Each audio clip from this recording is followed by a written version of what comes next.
gusto rin at potential na gusto lumaki ang followers, i-vlog nyo tong taong to, putang ina nito. Lapitan ng Team Pausbong! It's your boy Kiki once again!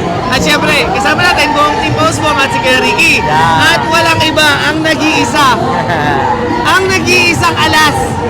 Ang LDI na kasama natin. Wala pa isa eh. Schedule.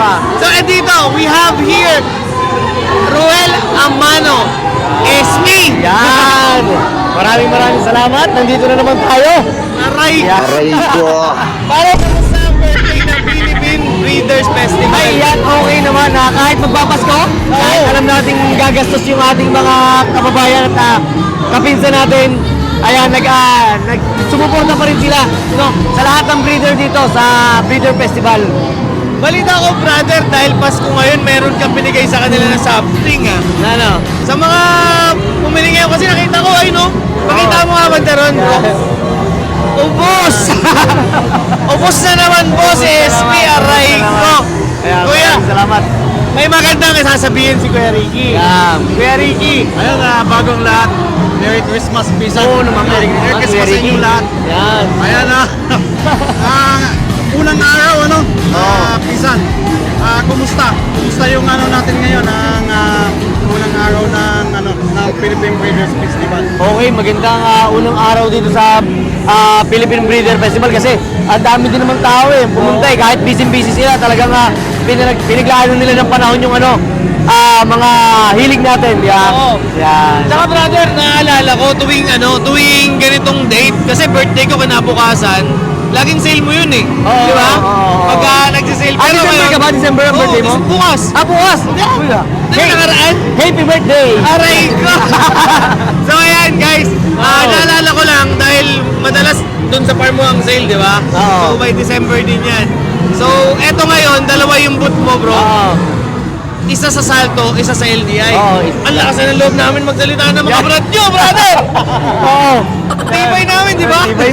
Tibay. Walang takot. Takot ka ba, Kuya Ricky? Oo. Umamin siya takot. Yan, ganyan kami kasaya dito, guys. Sobra, kasi ngayon lang namin nakakausap si SP pagka ubos na manok niya. Kasi pagka marami pa yung manok na SP, di mo makakausap to eh. Pero siyempre, hanap buhay muna tayo, no, Kuya Ricky? Sobrang busy. Pisan, sa tingin mo, masusundan pa ba ito na Philippine Breeders? Sana masundan yung mga expo dahil ito na yung pagkakataon ng mga kababayan natin na hindi nila ma-reach out yung farm kasi malalayo. So sa kagandahan ng ganitong expo, magkakasama yung mga breeder na mag-giveaway, di ba? Para sa mga natin, sa mga pinsa natin, di ba? Tsaka grabe, nakita mo halos lahat ng sikat na breeder nandito eh. Wala ka ng tubla kabigin, di ba? Ako lang hindi sikat eh. Hindi ah. Pakita mo nga yung video ni SP kanina. Grabe naman, no? Tinumog ko naman. Salamat po. At siyempre, sa Team Pausbong na hindi nagsasawa sa pagmumukha ko. Puking ina, ang tindi nyo. Ay, nakalay ba to? Siyempre, mahal na mahal ng team namin.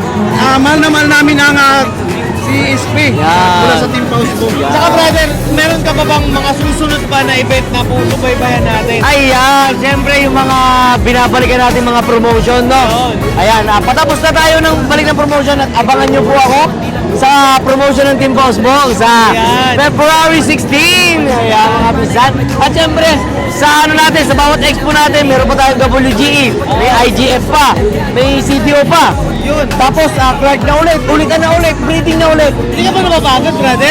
Okay lang kasi kahit naman paano talagang hanap buhay talaga. Okay, pag passion talaga, hindi ka pwedeng mapagod. Ako nga nakayayat, no? Aray ko.